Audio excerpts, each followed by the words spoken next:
Well, good afternoon, Mr. President. And thank you so much for being with us for this third Ask Our Expert online conversation. It's not often that we have a head of state as an expert, so we are immensely proud to have you with us and most grateful to you. Our topic today is quantum leadership in times of pandemic. Quantum behavior is something you've been studying as a theoretical physicist and practicing as a head of state. I recall that you presented this intriguing idea at a seminar of mine in Chamonix in September 2018.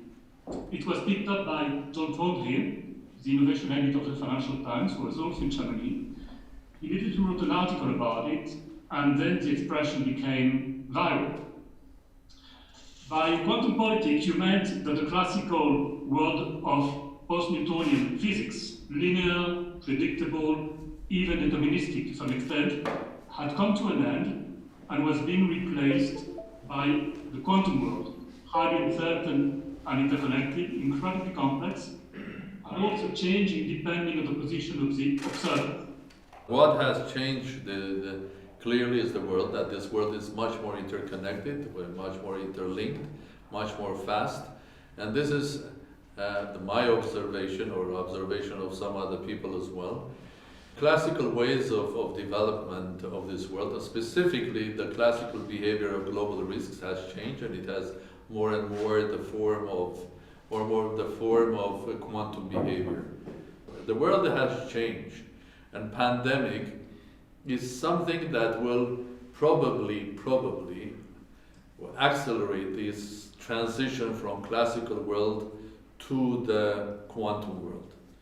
And I think this world definitely will not be the same that it was before the pandemic and after it. But the pandemic probably will last several months or maybe a year and a half until we'll find a vaccine, or maybe it will come with another wave because it's quantum.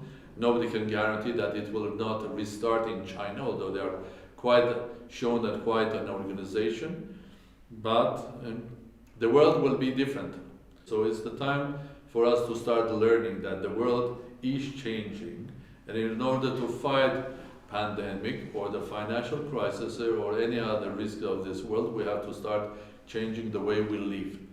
But it's changing fast, it's unpredictable, it looks unpredictable if you look at the issue from the point of view of a classical change.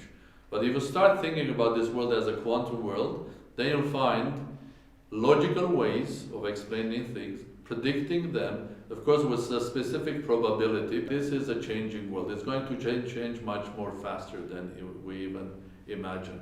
And we have to be ready to do that. And if we will start thinking, going back to the way we were before this coronavirus, then we'll be wasting time. It will come again as this virus, that virus, any other virus. It could be a virus on the World Wide Web, it could be a virus and a global hacking, and everything will stop. And it will be we have to start rethinking how this world is going to be run and take the lessons of that. In order to understand, we have to understand that it's not about the virus at all. Virus is something dramatic, virus is something tragic, it has already taken thousands and thousands of lives.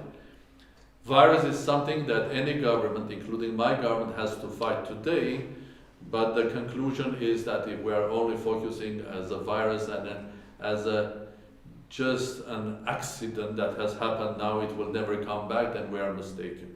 This is the new world that we are going to live, and we have to be ready to face this world and to be ready for others. Every morning when I go to the top floor of my house, I look at Mount Ararat, I can see it much more clear, because the air in Yerevan has become much better, 2-3 times better than it was before. Why?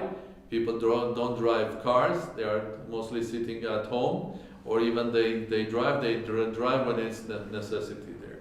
So this very sensitive, tragic event is also giving us a message that we can manage our lives with much less damage to the nature. Let's rethink about it.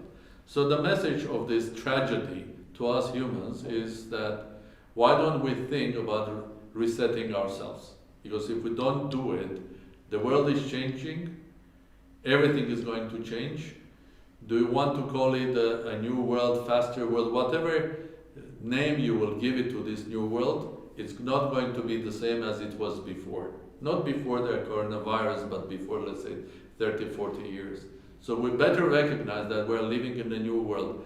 All of our activities, be that risks, be that politics, the way we run business, how we manage our relations with the nature, have to be changed. If we don't change it, we are going to hit another pandemic, this or that form.